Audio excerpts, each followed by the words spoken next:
El Estado es gobernado mejor por un hombre bueno que por una buena ley.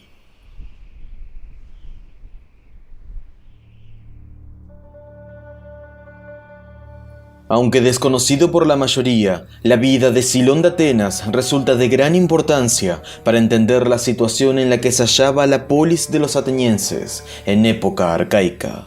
Algunos historiadores, de hecho, consideran los sucesos acontecidos en torno a Silón como los primeros hechos verdaderamente históricos de Atenas. Este personaje intentó un golpe de estado para hacerse con el poder de la polis e instaurar, por vez primera, la tiranía, desatando con ello grandes e impensadas consecuencias que marcarían el devenir de los atenienses por varias generaciones. Así que quédense donde están, porque esta es la biografía de Silón y la maldición de los Alcmiónidas.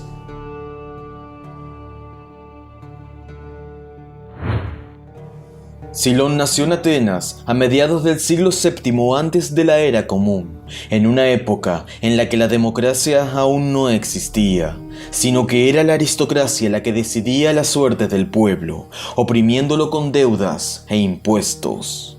Nada sabemos de la infancia y educación de Silón, y aunque desconocemos asimismo el nombre de su padre, es de suponer que pertenecía a una de las familias eupátridas más acomodadas.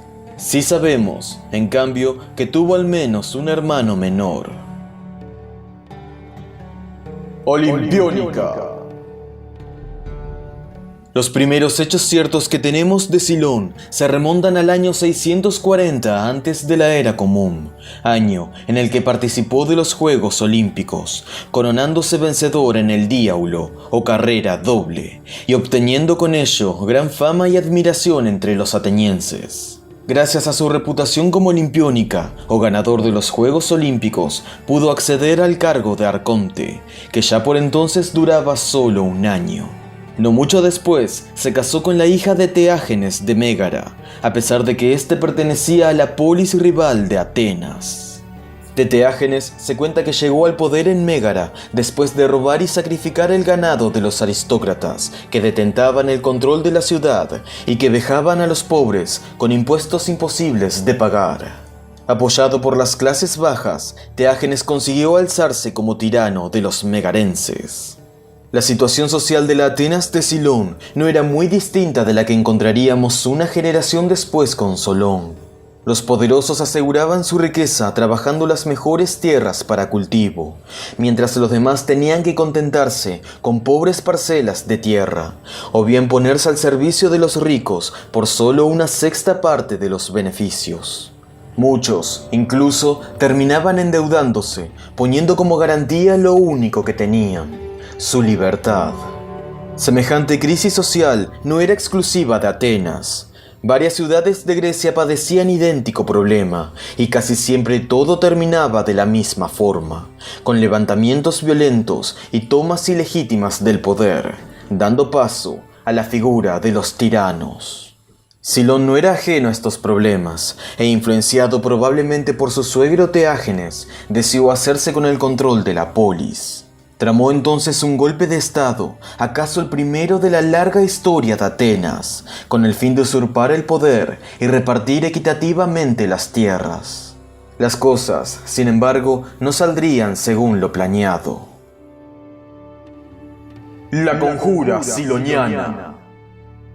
Deseando asegurarse de la voluntad de los dioses, Silón acudió al oráculo de Delfos para consultar a la Pitia sobre el éxito de sus planes, y allí recibió del dios la respuesta de que obtendría el control de los atenienses si atentaba contra sus instituciones el día en el que se celebraban las fiestas más importantes de Zeus. Silón supuso que dichas fiestas debían ser los Juegos Olímpicos, pues no había en toda la Hélade celebraciones más significativas que aquellas que se observaban en el santuario de Olimpia. Esperó, por tanto, a que los Juegos volviesen a celebrarse en 632 antes de la era común. Llegado al fin el día, y en compañía de su hermano y de un grupo de partidarios, auxiliado además por una tropa de soldados megarenses aportada por Teágenes, Silón tomó el ágora, anunció la abolición de las instituciones y se autoproclamó tirano. Los atenienses estaban demasiado aturdidos para comprender lo que sucedía, pero las autoridades de la polis, encabezadas por el arconte epónimo Megacles, reaccionaron con rapidez y levantaron al pueblo en armas, incitándolos a combatir a los siempre odiados megarenses. Silón, que esperaba que el pueblo al menos no interviniese, se vio de pronto superado y tras una dura batalla en el ágora, él y sus hombres debieron replegarse hasta la Acrópolis en busca de una posición que les diera ventaja. Aquello no hizo más que aumentar la ira de los atenienses, que ahora veían a los megarenses en posesión del santuario de Atenea. Pero como fue imposible expulsarlos mediante las armas, los sometieron a sitio para rendirlos por hambre. No hizo falta mucho más para que todos comprendiesen que los conjurados jamás saldrían indemnes de allí, por lo que Megacles, en representación de la polis, les ofreció a Silón y a sus hombres un acuerdo. Si deponían las armas y bajaban de la Acrópolis, se les perdonaría la vida y dejarían que se fueran de Atenas para nunca más regresar. Silón y los demás, rodeados y con pocas provisiones, no tuvieron más remedio que aceptar el acuerdo y bajar del santuario. Y en un desesperado intento por mantener su condición de suplicantes, los conjurados amarraron el extremo de una cuerda al altar de Atenea Polias y descendieron con el otro extremo en las manos, de modo que estuviesen ligados al recinto sagrado y fuesen, por tanto, intocables para los atenienses. Pero al llegar a la altura del santuario de las Eriñas, la cuerda se rompió y Megacles, entendiendo este prodigio como una señal de que Atenea rechazaba su condición de suplicantes, ordenó de pronto a sus hombres que atacaran y redujeran a los conjurados, a pesar de haber prometido que los respetarían. Sucedió entonces un momento de salvaje confusión. Algunos conjurados regresaron a la Acrópolis y se abrazaron a los altares. Otros, en cambio, buscaron refugio en el santuario de las Eriñas, pero tanto unos como otros fueron alcanzados y terminaron siendo reducidos con violencia. Según la tradición, los hombres de Silón fueron lapidados hasta la muerte frente al santuario de las Eriñas, aunque lo más probable es que fuesen encadenados y llevados al puerto de Falero, donde terminaron degollados y arrojados a una fosa común. Ahora bien, ¿qué ocurrió con Silón? ¿Sufrió acaso el mismo destino que aquellos a los que había prometido una victoria fácil? Miasma. Los planes de Silón habían fracasado. Megacles y los demás arcontes habían conseguido mantener el orden vigente en Atenas. Pero la matanza de los suplicantes y la violación de los recintos sagrados no cayeron bien en la comunidad, y pronto se corrió el rumor de que la venganza de los dioses no tardaría en precipitarse sobre ellos. Fue entonces cuando un tal Mirón del Demo de Fliunte acusó a los arcontes, y en especial a Megacles, de haber cometido un terrible sacrilegio. La acusación fue apoyada por los rivales de los Alcmiónidas, casa a la que pertenecía Megacles, y en consecuencia se formó un tribunal compuesto por 300 eupátridas que terminaron fallando en contra de los arcontes.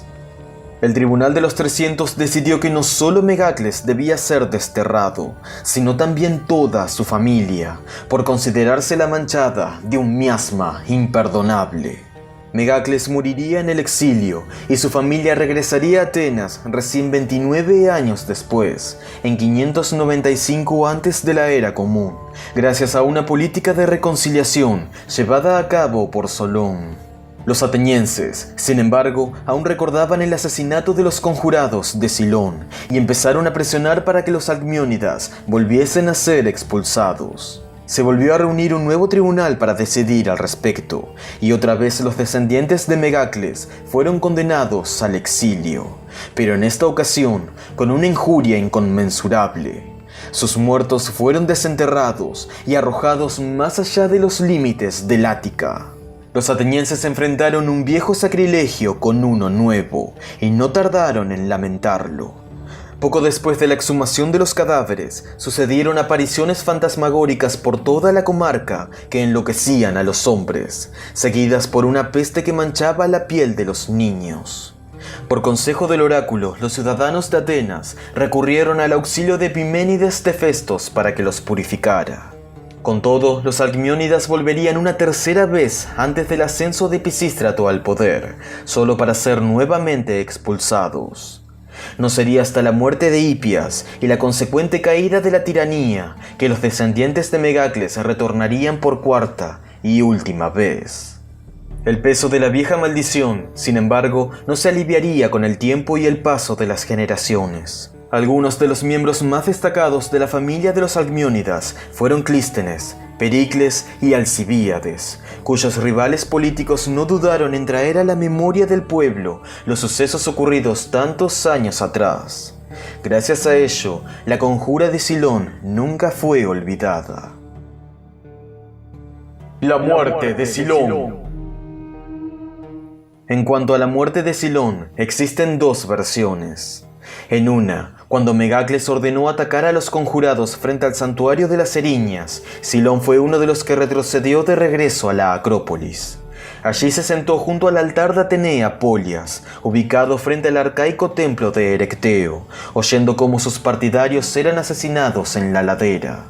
Se cuenta que Megacles, convencido ahora de que los dioses rechazaban a Silón como suplicante, lo degolló a sí mismo, sin que éste pusiera resistencia alguna, manchando con su sangre el altar. Años más tarde, los atenienses intentarían lavar este sacrilegio, erigiendo en el sitio una estatua expiatoria de bronce en su honor. En otra versión, en cambio, Silón y un puñado de hombres consiguieron escapar de Atenas al momento de desatarse la matanza. Sin otro sitio a donde ir, marcharon a Mégara para refugiarse en casa de Teágenes. Esto, no obstante, terminaría significando la ruina para el tirano. Cuando los megarenses tuvieron conocimiento del intento fallido de Silón, y sobre todo de que Teágenes había tenido participación en ello, el descontento hacia su líder creció como el humo. Los aristócratas de Mégara, opositores a la tiranía de Teágenes, lo acusaron de haber interferido en los asuntos públicos de la polis enemiga, y recrudecieron sus acusaciones al recordar que había elegido como yerno y heredero a un ateniense. El pueblo llano se dejó incitar por el discurso de los aristócratas, y el tirano perdió todo el apoyo que lo había llevado a tomar el poder de Mégara. Finalmente se formó un tribunal que decidió su expulsión de la ciudad, y Silón, que había ligado su destino al de Teágenes, no tuvo más alternativa que marchar con él a un nuevo exilio. Nada más se sabe de Silón, pero lo más probable es que muriese lejos de Atenas a fines del siglo VII antes de la era común, no pudiendo cumplir lo que el oráculo le prometiera. Sobre esto se cuenta que la Pitia, al mencionar las fiestas más importantes de Zeus como el momento propicio para dar el golpe de estado, no se había referido a los Juegos Olímpicos como Silón había creído, sino a las diasias atenienses, celebradas a principios de primavera. Esto es todo lo que se puede contar de la vida de Silón. Si bien su persona parece no haber tenido relevancia alguna para la historia, los hechos que desencadenaron sus actos fueron de enorme trascendencia para la política de los atenienses. Las diferencias sociales que aumentaban la brecha entre ricos y pobres siguieron azotando a la Atenas arcaica, incluso después de las reformas llevadas a cabo por Solón. Semejante problema, al final, requirió la misma solución que implementaron otras ciudades de Grecia: la aparición de un tirano que se alzara por encima de los aristócratas y liberara a los oprimidos de la miseria. En el Ática, dicho tirano se hizo presente en la figura de Pisístrato, que acometió la misma empresa que años atrás intentara, por vez primera, Silón de Atenas.